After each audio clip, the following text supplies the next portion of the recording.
at magbigay tayo ng souvenir. Wow! Oo, para naman may pasalubong tayo sa kanila. Yung umattend ng pinakamalayo. Pinakamaaga. Pinakamaaga? Oo, sino yung pinakamaagang dumating? Ang dami pala.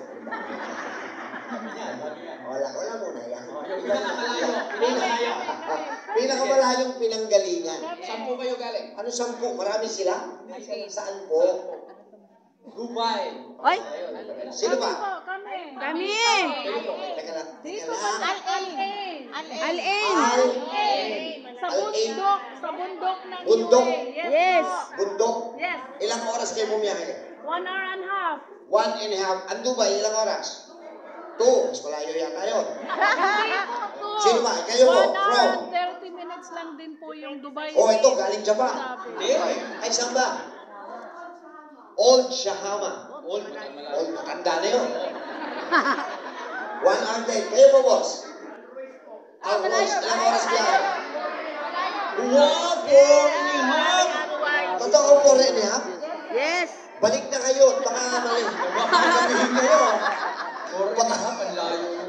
Palagay ko, yun ang pinakamalayo si Kuya. May malayo pa ho ba? December, a season of giving. Okay. At ito lang, bibigyan ko kayo ng tip sa mga kapwa ko Pinay. Pag may nagregalo sa inyo, hindi mahalaga yung value ng niregalo. Yes! Ang mahalaga na alala ka. Yes! Kailangan ipakikita natin yung appreciation pag niregaluhan tayo. Kasi ako, kahit sinong magregalo sa akin, I make it a point na pinakikita ko sa kanya na appreciated yung regalo, ginagamit ko agad. Correct. Ganun yun eh. Diba? So, boss, pag nagregalo ako sa'yo, gusto ko gagamitin agad. Yes! Sandali lang po. Ilan ba sila? Siya lang. Dalawa daw. O, di dalawa. O, sino isa? Dalawa lang po kayo. Asa po siya? Ay, hindi. Dapat nandito. O, hindi. Hindi, ikaw na lang muna. Ikaw na lang. Pag dumating siya, andyan lang. Dumating ho kami rito, anong petsa ba tayo? 29. 28. 28. 28 nga rin na dumating. 29 na nga. 29 pala. 29. Anong sakit namin? Ito lang.